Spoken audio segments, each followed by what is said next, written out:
Hello बच्चों, कैसे हैं आप सभी। उम्मीद करती हूँ आप सभी बहुत अच्छे होंगे व स्वस्थ होंगे। तो बच्चों शुरू करते हैं आज का अगला अध्याय जिसका नाम है पक्षियों का अस्पताल। हम सीखेंगे पक्षियों के प्रति प्रेम, उदारता, सेवा भाव, नैतिकता, पर्यावरण के प्रति सजगता। चर्चा के बिंदु। क्या आप कभी दिल्ली घूमने गए हैं?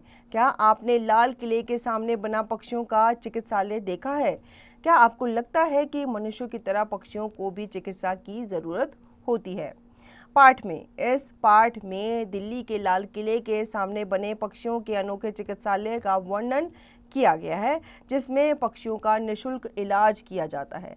जब पक्षी बिल्कुल ठीक हो जाते हैं तो उन्हें स्वतंत्र कर दिया जाता है। तो यहाँ पे किस तरह इलाज होता है, चिकित्सा होती है पक्षियों की, ये हम इस पाठ के माध्यम से जानेंगे। सुबह उठकर पापा छत पर जाने लगे तो रवि ने पूछा, पापा आप रोज सुबह के समय छत पर क्यों जाते हैं? पापा ने हंसकर कहा, आओ रवि चलो, तुम्हें भी दिखाता हूँ कि मैं सुबह किनसे मिलने जाता हूँ। रवि पापा के साथ छत पर गया। वहाँ का दृश्य देखकर वह दंग रह गया कि वहाँ बहुत से पक्षी चारों तरफ घूम रहे थे। पापा ने वहाँ पहुंचकर सबके लिए दाना डाला। सारे पक्षी धीरे धीरे आकर दाना चुगने लगे। पापा ने मिट्टी के एक बर्तन में उनके लिए पानी रखा। उससे असंख्य पक्षियों को एक साथ दाना चुगकर खाते देख बड़ा आनंद आया। तभी अचानक एक कबूतर लड़खड़ाता हुआ उनके सामने आकर गिरा। पापा ने ध्यान से देखा कि उसकी गर्दन में घाव हो गया था, मतलब चोट लग गई थी। उसके पंजों में भी चोट थी और पंख भी घायल थे।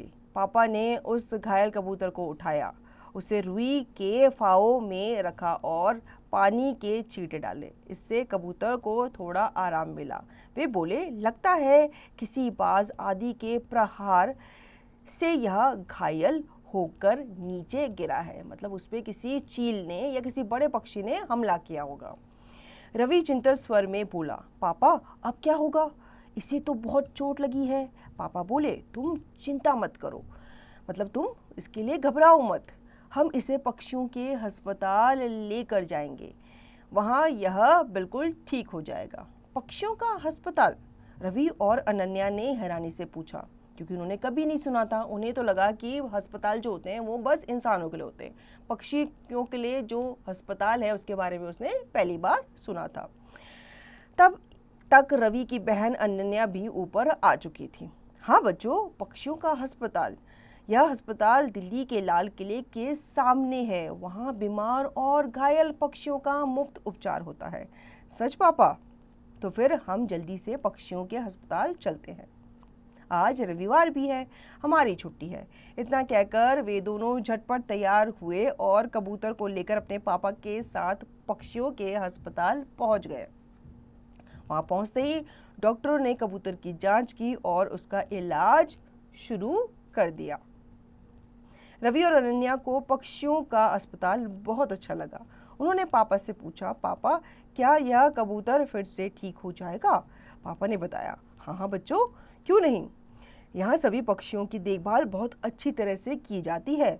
उन्हें उचित दवाइयाँ दी जाती है। यदि आवश्यक हो तो डॉक्टर पक्षियों का ऑपरेशन भी करते हैं। जैसे कि अगर पक्षी की हड्डी वगैरह टूट जाए तो डॉक्टर ऑपरेशन भी कर देते हैं। रवि और अनन्या को पापा की बात सुनने में बहुत आनंद आ रहा था।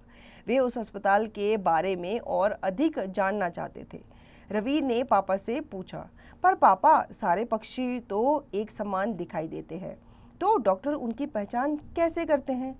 बेटा, हमारी ही तरह पक्षियों की बीमारी का इलाज का भी लेखा जोखा होता है। उन्हें भी एक पिंजरा दिया जाता है जिसमें उनका नंबर लिखा होता है। उनके स्वास्थ्य के साथ साथ उनके भोजन, पानी और अन्य आवश्यक चीजों पर पूरा ध्यान दिया जाता है। पापा, यह अस्पताल कब शुरू हुआ था? अनन्या ने उत्सुकता से पूछा। पापा ने बताया, यह अस्पताल सन 1926 में शुरू हुआ था। उस समय तो यहाँ घायल पक्षियों की केवल मरहम पट्टी ही की जाती थी, परंतु सन 1957 में यह पूरा अस्पताल बन गया। अब तो पक्षियों के उपचार के लिए ICU, इमरजेंसी केयर यूनिट भी है और साथ में विशेष वार्ड भी है। इसके साथ साथ प्रयोगशाला भी है। रवि ने पूछा, पापा क्या सारे पक्षी एक साथ पहली मंजिल पर ही होते हैं? पापा बोले, नहीं बेटा, पहली मंजिल पर तो पक्षी को केवल तब तक रखा जाता है जब तक कि वह खतरे से बाहर नहीं हो जाता। उसके बाद उसे दूसरी मंजिल पर भेज दिया जाता है जहां पर उसका पूरा ध्यान रखा जाता है। इस मंजिल पर एक फव्वारा भी है जिसके कारण पक्षियों को कम गर्मी लगती है। इस मंजिल पर तो बहुत हर्ष और उल्लास का वातावरण होता है। चारों ओर पक्षियों की चहचहाहट होती है। जब पक्षी स्वस्थ हो जाता है तो तीसरी मंजिल की छत से आकाश में उड़ने के लिए छोड़ दिया जाता है, मतलब उन्हें आज़ाद कर दिया जाता है। सचमुच पापा, यह तो अनोखा अस्पताल है, दोनों ने खुश होकर कहा। जानते हो बच्चों, यह अस्पताल लोगों की उदारता और उनके प्रोत्साहन से चलता है। पापा की बातें सुनकर रवि और अनन्या बहुत प्रभावित हुए। उन्होंने दूर से ही कबूतर को देखा। अब उनकी हालत में काफ़ी सुधार हो गया था। चलो अब घर चलें, पापा ने कहा तो सब घर की ओर चल पड़े।